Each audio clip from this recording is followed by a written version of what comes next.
এই দেখুন বন্ধুরা, দেখতে পাচ্ছেন এটা মূলো শাক, কত সুন্দর কচি কচি একদম সবুজ সবুজ মূলো শাক। এত সুন্দর সবুজ সবুজ কচি কচি, দেখলেই যেন কাঁচা খেতে ইচ্ছে করবে।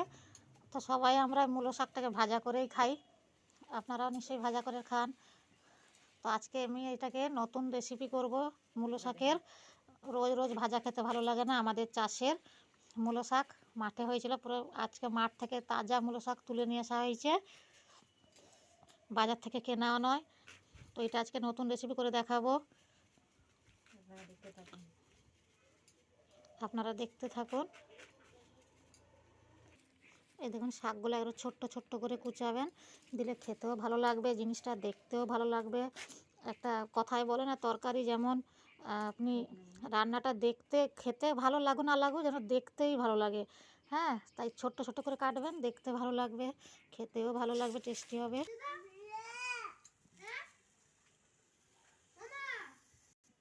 শাকটাকে প্রথমে সেদ্ধ করে নেবেন, এরকম করে সবাই জানেন মূলো শাকটাকে প্রথমে সেদ্ধ করতে হয়।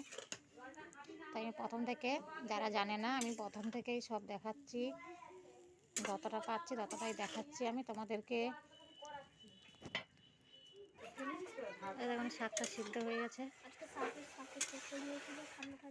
এই দেখুন আমার ছেলে, আমি রান্না করছি, আমার ছেলে এখানে বসে গেছে, ঠিক আছে, খেতে বসে গেছে আমার পেছনে। বড়ি বড়ি খেয়ে পালাচ্ছে, এই যে টুকটুক করে। তরকারি তেল দেওয়া আছে, কালো জিরা একটু দিয়ে দেবেন। এখানে পেঁয়াজ কাঁচা লঙ্কা আছে,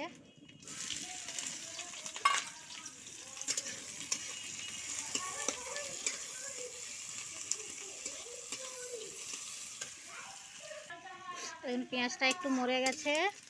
এবারে মূলের শাকগুলোকে আমি এখানে শাকের ঝুড়ির মধ্যে জল ঝাড়তে রেখেছি, জল ঝরা হয়ে আছে। এবার এটাকে দিয়ে দেবো এর মধ্যে, একটু নেড়ে নেব।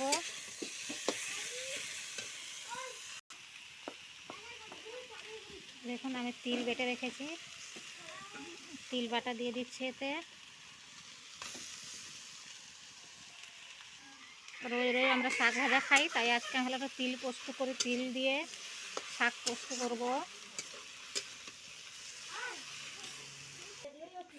এই দেখুন মূলো শাকের তিল দিয়ে পোস্ত হয়ে গেল।